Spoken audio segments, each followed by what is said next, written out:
अस्सलाम वालेकुम लिसनर्स, कैसे हैं आप सब। नावल दास्ताने इश्क मोहब्बत सेकंड मैरिज बेस्ड नावल बहुत ही इमोशनल और बोल्ड नावल आपकी खिदमत में पेश करने जा रहे हैं। तो चलते हैं एपिसोड नंबर 2 की जानिब। छोटी बीबी साईं, हाँ लाइबा बोलो। बीबी जी वो हीर बेटी का रिजल्ट आ गया है, मगर वो है ना, रिजल्ट देखने के बजाय कमरे में बंद हैं सुबह से। लाइबा की बात ये खुशबू मुस्कुराई। जानती तो हो लाइबा, जब जब उसका रिजल्ट आता है वो ऐसा ही रिएक्ट करती है। तुम जाओ ना, खाना बनाओ। ये नहीं, मैं देखती हूँ उसे। खुशबू वासिक गांव के एक जिम्मेदार की बेटी थी। माँ के गुजरने के बाद वासिक साहब ही उसे माँ बाप और दोनों का बनकर पाला था, मगर बाप का साया भी भरी जवानी में उसके सर से उठ गया। वो भी उस वक्त जिससे उसे अपने किसी की साथ की जरूरत थी। बाप के मरने के बाद उसने गांव का सारा निजाम संभाल लिया। हीर उसकी भांजी थी। सब ये बोलते थे कि उसकी अच्छी पढ़ाई के लिए खुशबू फिलहाल कराची में थी। लाइबा उनकी पुरानी मुलाजमा थी।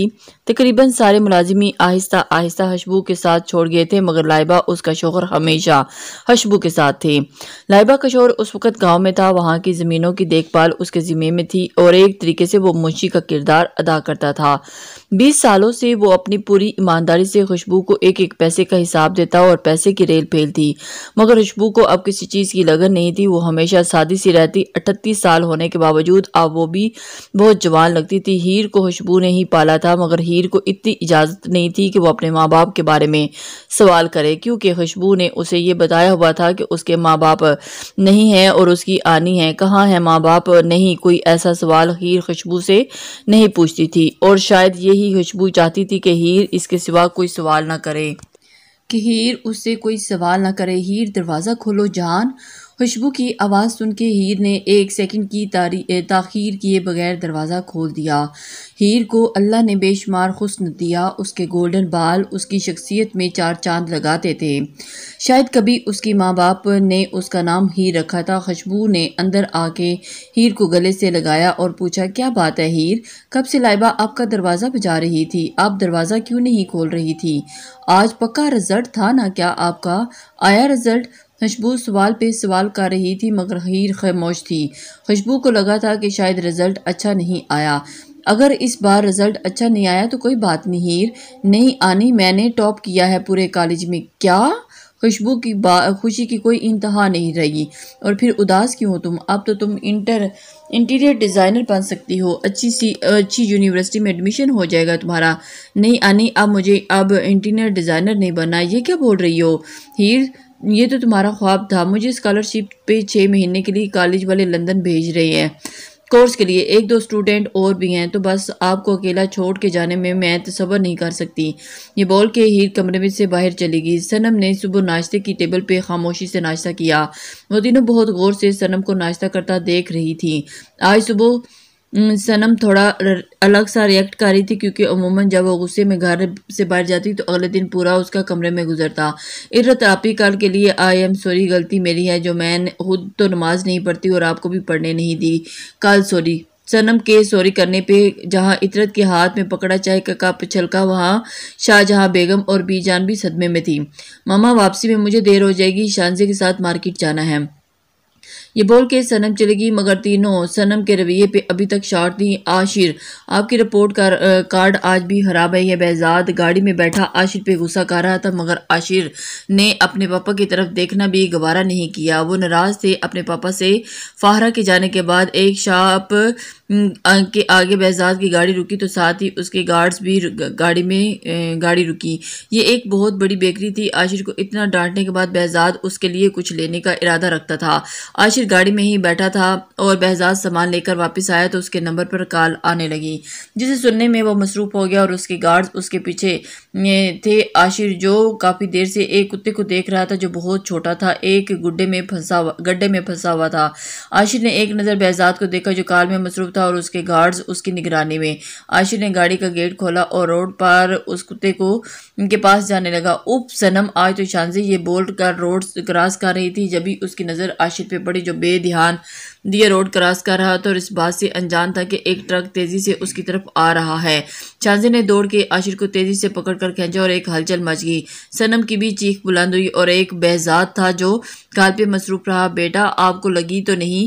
शानजी ने आशिर को उठा के पूछा। नहीं आंटी, किसके साथ हो आप? शानजे के पूछने पे आशिर ने बेजाद की तरफ इशारा किया। शानजे गुस्से में बेजाद की तरफ बढ़ी और इतनी तेजी से बेजाद के हाथ से मोबाइल खींच के नीचे फेंका। बड़ी और इतनी तेजी से कि मोबाइल खींच कर नीचे फेंक के उसके गार्ड्स हैरान रह गए। उन्होंने फौरन शानजे की तरफ अपनी गन्स खड़ी की। बेजाद 2 मिनट के लिए शानजे की हिम्मत पर हैरान रह गया। कुछ होश है आपको कि नहीं? अगर बर वक्त इस बच्चे को रोड क्रॉस करने में नहीं लगती तो रोकती, आपका बेटा अल्लाह को प्यारा हो चुका होता। ये इतने मोटे मोटे गार्ड्स की आपकी अपनी निगरानी के लिए रखे हैं, इतने बड़े होकर भी खुद की निगरानी करवा रहे हैं। इतनी सी बच्चे को लावारसों की तरह छोड़ दिया। बेटा कौन है ये आप? आंटी, पापा। लो जी, माशाल्लाह, पापा को तो देखो अपने मोबाइल से ही फुर्सत नहीं। ऐसा कौन सा फोन था बम ब्लास्ट करवा रहे हैं थी जो कहीं ध्यान ही नहीं रहा अपने बच्चे को खुद देखने के लिए। सनम जो बेजाद को देखकर इतनी देर से ये सोचने की कोशिश कर रही थी उसने बेजाद को कहाँ देखा है, मगर जब सनम को याद आया तो वो शानजे का हाथ पकड़ के खींचने लगी। शानजे बस करो, तुम जानती नहीं इन्हें, ये बेजाद चौधरी हैं। अरे होगा कोई बेजाद चौधरी बगदाद, मेरी नज़र में तो ये एकदम बेकार शख्स है जो अपना बच्चा नहीं संभाल सकते। अरे हट सनम। शानजे एक बार फिर बेजाद से लड़ने जाने लगी। जब सनम उसे खींचती हुई रोड क्रॉस करने लगी तो मगर शानजे की नीली आंखें बेजाद को गुस्से में घूर रही थी और बेजाद की उस पे। बेजाद ने इस लड़की की जरूरत पर दिल से दादी और गाड़ी में बैठते हुए सिर्फ एक लफ्ज दोहराया, शानजे क्या सोचा फिर तुमने हीर? क्या करना है आगे? कुछ नहीं सोचा आनी, अगर आप भी सोचना छोड़ दें तो। हीर ने नाश्ते से भरपूर इंसाफ करते हुए कहा, मुझे जितना पढ़ना था मैंने पढ़ लिया, बस नहीं बनना कोई इंटीरियर डिज़ाइन, कोई ऐसा काम नहीं करना है मुझे जिसकी वजह से आपको छोड़ के जाना पड़े। क्यों, शादी नहीं करोगी? नहीं, सारी जिंदगी ऐसे ही, अल्लाह ना करे। हीर सोच के समझ के बोलो, कोई भी वक्त कबूलियत का होता है। खुशबू ने तकरीबन इतने जोर से ये बात बोली कि पल भर के लिए ही डर गई, मगर उनके साथ बैठी लाइबा खुशबू का डरना अच्छे से समझती थी। खुशबू ने नाश्ता छोड़ा और कमरे में बंद होगी। हीर ने मदद तलब नज़रों से लाइबा को देखा, मगर उसने कंधे के उचका के साफ जाहिर कर दिया कि वो उसकी कोई मदद नहीं कर सकती। इतरत, जी मामा। बेटा निदा आंटी की कॉल आई थी कि वो अगले हफ्ते कराची आ रही हैं। अरे सच मामा, काफ़ी टाइम हो गया निदा आंटी से मिले हुए। हाँ ये तो है, मेरी यूनी फ्रेंड है निदा, मगर न जाने खुशबू कहाँ है। जब से यूनी ख़त्म हुई है हम दोनों से रब्ता नहीं किया, मगर मैंने भी इस बार सोच लिया कि इसे ढूंढ के रहूँगी, उसके गांव जाना पड़े भले। जी मामा, मुझे भी खुशबू आंटी से मिलने का बड़ा इश्तियाक है, इन्हें हाली तस्वीरों में ही देखा है। निदा इस बार अपने बेटे के साथ आ रही है, बता रही थी कि निदा एयरफोर्स ज्वाइन कर लिया उसके बेटे ने। अच्छा ये बताओ सनम कहाँ है? मामा आपको पता है आज हफ्ता है और आपकी सनम आज वो क्लब जाएगी शानजे के साथ जिसकी मेंबरशिप हासिल करने के लिए वो कब से ख्वार हो रही थी। अच्छा अच्छा अच्छा, चलो फिर आज उसे देर हो जाएगी। मामा मैं ज़रा दाई जान को देख आऊँ। हाँ बेटा जाओ, मुझे भी एक दो काम है, आप इसके मैं वो कर लूँ। बाजिल सीधी शराफत से दे दो, मुझे वो नोट्स दिन रात मेहनत करके बनाए हैं प्लीज़। ओवर।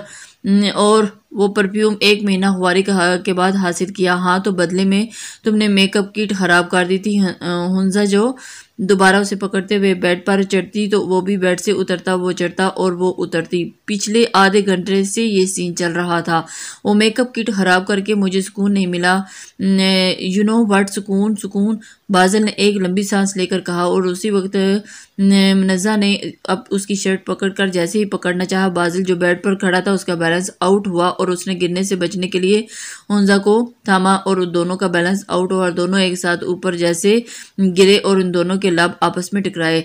हुंजा बाजिल के ऊपर थी और दोनों के होंठ इतने अचानक एक दूसरे से मिले कि दोनों पल पल के रिगले। बाजिल की हार्ट बीट मिस हुई। कुछ ऐसा ही हाल हुंजा का था। हुंजा का शर्म से लाल चेहरा बाजिल देखने पर मजबूर हो गया। हुंजा ने उठने की कोशिश करी लेकिन बाजिल की नज़र हुंजा के गहरे गले पर पड़ी। बाजिल ने फौरन अपनी निगाह झुका ली। हुंजा जैसे तैसे बाजिल से पे उठी और जितनी स्पीड में बाजिल के कमरे से भाग सकती थी वो भागी, मगर बाजिल उसके चारों शाने चित्त हो चुके थे और उसके लब धीरे से मुस्कुराए और उसने अपना हाथ दिल पे धीरे से रखा और पूछा, सच में? ओ आज तो बड़े बड़े लोग आए हैं हमारे छोटे क्लब में। साइम क्लब में दाखिल हुआ तो क्लब का मालिक जो उसका बहुत अच्छा दोस्त था उसको देखते ही उसकी तरफ बढ़ा। हाँ यार बस जब से डैड ने बिजनेस ज्वाइन करवाया है टाइम ही नहीं मिलता। आज पूरे 2 2 हफ्ते बाद फ्री हुआ तो सोचा किसी तितली के परों से ही खेल लूं। साइम ने आंख मार के अपने दोस्त से कहा। दोनों का एक साथ कहका गूंजा। मगर तेरे पास तो तितली मौजूद है ना, फिर तुम्हें किसी और तितली की क्या जरूरत है? ना उड़ेगी क्या? अरे उसका नाम तो मत लो, खुद तो उड़ी उड़ी साथ में दूसरी भी ले के उड़ी। ओह चल मेरे शेर, कोई बात नहीं, यहाँ से कोई तितली शिकार कर ले, इसलिए तो यहाँ आया हूँ। वैसे आई कोई न्यू तितली? ये सब पुराने बाग की तितलियां हैं। साइम ने कलामे निकाह दोहराते हुए कहा। आई तो हैं 2 लड़कियां भी बहुत खूबसूरत, मगर मगर मगर क्या बूम हैं। मजाल नहीं कि किसी की उनके साथ फ्लर्ट कर सके। 1-2 ने तो कोशिश की। बाप रे, उस लड़की का इतना बुरा हाल किया उसने। एक ने तो पूछ मत। साइम ने एक आबरू उचका कर कहा। असल खिलाड़ी से अभी तक उनका वास्ता नहीं पड़ा ना? मगर साइम ईमानदारी से कहो, दोनों ऐसी हैं कि भी जिसे अक्सर लड़कियां यहाँ आती हैं, दोनों एक दूसरे में ज्यादा मगन रहती हैं। मैं जो हर 6 महीने बाद डांस कंपटीशन रखता हूँ, दोनों में से उसमें हिस्सा लिया है। ओह कम ऑन फैजान, यहाँ आने वाली सारी एक जैसी होती हैं। खैर ये बताओ उनमें से कौन सी है? साइमन ने सामने निगाह डालते हुए फैजान से पूछा। काफ़ी लड़कियां डांस कर रही थी, कोई स्नोकर खेल रही थी और कोई बार में बैठी थी और अभी तक नहीं आई थी। वो बस आने वाली होंगी, 9 बजे तक आती हैं। साइम ने अपनी ट्रंक को मुंह लगाते हुए कहा। चलो देखते हैं ऐसी कौन सी तितली है जो शिकारी के जाल में नहीं फंसती। लो आ गई। फैजान के कहने पर साइम ने एक सरसरी निगाह डाली। Black tight pant, black shirt पर ब्लैक जैकेट पहने, लंबे बालों को नीचे हल्का हल्का कर लगी है। सनम गेट से अंदर आई। शांजे भी उसे अपने कपड़ों में थी, मगर साइम की निगाह सनम पे थी। दोनों एक साथ चलती हुई फैजान तक आई और फिर साइम पे कोई लड़की निगाह न डाले ऐसा आज तक नहीं हुआ, मगर सनम ऐसा कर चुकी थी। उसे बिना साइम की तरफ देखे फैजान से सलाम दुआ की और डांस फ्लोर की तरफ बढ़ गई। साइम ने एक नज़र फैजान को देखा और कहा, नॉट बैड। शाहजहां इतरत के बारे में क्या सोचा है? यूनी खत्म किए उसे 3 साल हो गए हैं। दाईजान का इशारा जिस तरफ था शाहजहां अच्छे से जानती थी। जानती हो अम्मी, बस देख रही हूँ कोई मुनासिब रिश्ता, जल्दी इंशाल्लाह उसकी शादी कर दूंगी। अजहर की कॉल आई थी मेरे पास। अजहर के नाम पे शाहजहां की धड़कन तेज जरूर हुई थी, मगर अब शाहजहां का दिल वीरान हो चुका था। कोई एहसास जज्बात बाकी नहीं रहे थे। अजहर साहब के लिए बता रहा था कि 43 महीनों में मुकम्मल तौर पे पाकिस्तान शिफ्ट हो जाएंगे। बच्चियों का पूछ रहा था, खासकर सनम का। सनम के नाम पर शाहजहां बेगम के लब तंजिया मुस्कुराए और उन्होंने नफी में गर्दन हिलाई। आपके बेटे हैं अम्मी, मैंने आपको कभी मना नहीं किया उनसे बात करने को और ये उनसे मिलने को और जाने को, मगर मेरी बेटियों का जिक्र वो शख्स ना करे तो बेहतर होगा। शाहजहां औलाद नरीना की ख्वाहिश करना गुनाह नहीं। पिछले 22 सालों से तुम उसे सजा दे रही हो और दूसरी शादी की, जबकि इस्लाम में 4 शादियां जायज़ हैं। बिल्कुल अम्मी, इस्लाम में 4 शादियां जायज़ हैं अगर वो किसी बेवा का हाथ थामते, तलाक याफ्ता का हाथ थामते, फिर जो मजबूर होती उसका हाथ थामते। मुझे अफसोस नहीं होता अम्मी, मैं खुद उनकी दूसरी शादी करवाती। जब मर्दों को दूसरी शादी करनी होती है तो उन्हें ये याद आ जाता है कि इस्लाम में 4 शादियां जायज़ होती हैं। हमारे प्यारे नबी सल्लल्लाहु अलैहि वसल्लम ने 11 शादियां की थी, मगर ये नहीं याद आता कि उन्होंने बेवा तलाक याफ्ता औरतों पे जोर दिया है और जो मजबूर हैं। हमारे प्यारे नबी सल्लल्लाहु अलैहि वसल्लम ने किसी भी इसलिए शादी नहीं की कि उन्हें बेटा चाहिए था। हमारे प्यारे नबी सल्लल्लाहु अलैहि वसल्लम का बेटा नहीं था, 4 माशाल्लाह बेटियां थी। अम्मी, शायद आप भूल रही हैं कि औलाद मर्द के नसीब से होती है, औरत के नहीं।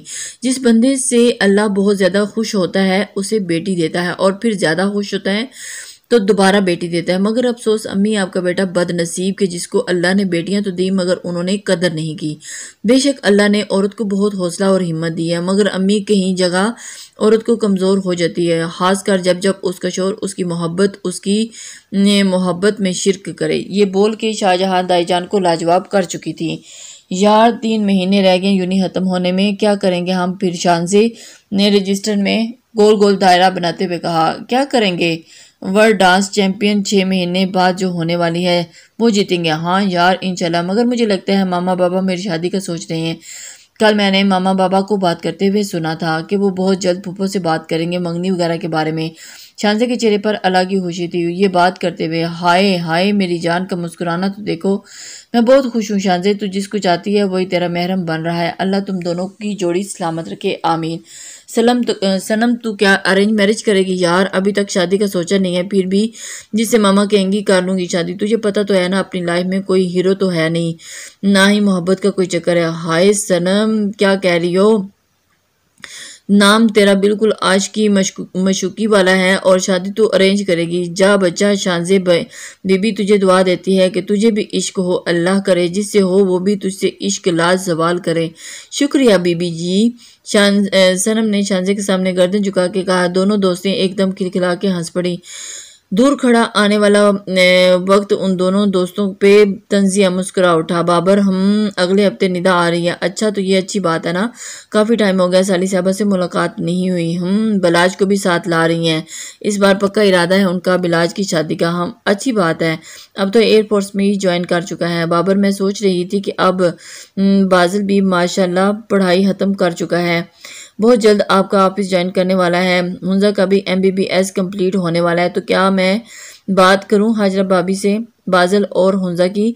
मैं बाजिल के लिए लड़की देख चुका हूं, मेरे बिजनेस पार्टनर की बेटी है। अच्छा हुआ तुमने पहले ही बात मुझसे कर ली, भाभी से करती तो फिर उनको और फ़हीम को बुरा लगता है जब मैं उन्हें मना करता। मगर क्या बुराई है बाबर हुंजा में? मैंने कब कहा कि वो बुरी है? मेरा खून है, मेरी भतीजी है, मगर मैं अपने दोस्त को जुबान दे चुका हूँ। लाइट ऑफ कर दो। नफीसा बेगम में उन दोनों के दरमियान अनजाने ही से ही मोहब्बत पनपती हुई देख चुकी थी और उनकी खुद की भी ख्वाहिश थी कि हुंजा को अपनी बहू बनाने की, मगर बाबर ने कभी भी अपने आगे किसी और की चलने नहीं दी। या अल्लाह, बाबर ये फैसला इस घर की बुनियाद ना हिला दे। नफीसा बेगम के दिल से निकली हुई दुआ कबूल हुई कि नहीं, ये तो फिलहाल वक्त ही बताता। हुंजा के पढ़ते पढ़ते पानी की प्यास लगी तो वो किचन में पहुंची। फ्रिज खोलते हुए उसकी भूख भी चमक उठी। चॉकलेट केक देख के भी अभी उसने केक से इंसाफ करा ही था कि बाजिल किचन में आ गया। बेड वाले वाक़े के बाद हुंजा उससे चुपती फिर रही थी। खाना खा के फौरन कमरे में बंद हो जाती और बाजिल को यह कहकर बहला रही थी कि पढ़ रही है। हुंजा ने एक नज़र बाजिल को देख के स्माइल पास की और तेज़ी से किचन से जाने लगी, मगर अफसोस उसकी गलाई बाजिल के हाथ के साथ आ चुकी थी। बाजिल ने उसको अपनी तरफ खींचा। हुंजा का सर बाजिल के सीने से टकराया। बाजिल, क्या कर रहे हो यार? लग गई मेरे सर पे, हुंजा ने अपना सर सहलाते हुए कहा, मगर उसकी निगाहें नीचे थी। ऊपर देखो हुंजा मेरी तरफ। बाजिल के हाथ में अब हुंजा की कमर पे थे। हुंजा की हार्ट बीट तेज होने लगी। और बाजिल, प्लीज लीव मी, मुझे पढ़ना है। हुंजा ने अभी भी बाजिल की तरफ नहीं देखा। और पहले मेरी तरफ देखो, फिर जाने दूंगा। बाजिल की बात हुंजा ने निगाह उठा के बाजिल को देखा और उसकी आंखें एक अलग अंदाज में चमक रही थी। मुस्कुराहट हुंजा का कोई पैगाम और दे रही थी। मुझसे भाग क्यों रही हो? वो दोनों से मामा, मैं कब भाग रही हूँ? मैं तो पढ़ने में मसरूफ थी। हुंजा ने बहुत कोशिश की कि हिम्मत करके बाजिल की बात का जवाब दे, मगर उसकी जुबान लड़खड़ाहट में बाजिल की हिम्मत को और शह देगी। हुंजा बाजिल की लहजे की मिठास एक बार फिर हुंजा को निगाह झुकाने पर मजबूर कर गया। Hunza, I love you. बाजिल की बात पर हुंजा की आंखें हैरत से खिल गई। बाजिल ने मुस्कुराते उसे देखा और कहा, कब, कैसे, किस वक्त मोहब्बत ने मेरे दिल पर दस्तक दी? हुंजा, मैं नहीं जानता, जान तो पहले ही थी, अब धड़कन भी बांध चुकी हो। ये दोस्ती का रिश्ता कब प्यार में बदला पता ही नहीं चला। मैं तुमसे अभी और इसी वक्त जवाब नहीं मांग रहा, पर तुम ज़रूरी नहीं कि मैं भी तुमसे मोहब्बत करने लगूं। हो तो मुझसे मोहब्बत करो, अगर इनकार भी कर दोगी तब भी हम अच्छे दोस्त रहेंगे। और ये बोल के बाजिल ने हुंजा को आज़ाद किया, मगर इस बार हुंजा भागी नहीं बल्कि गौर गौर से बाजिल को देखने लगी। बाजिल ने झुककर उसके गाल पर अपने लब रखे और कहा, अब जाओ। हुंजा ने अपना एक हाथ उस गाल पर रखा जहां अभी बाजिल के लब थे और उल्टे कदम उठाते किचन से बाहर चली गई। बाजिल भी मुस्कुराता हुआ किचन से निकल गया, मगर किचन के बाहर खड़ी नफीसा बेगम के पैरों के नीचे से जमीन निकल गई। अस्सलाम वालेकुम लिसनर।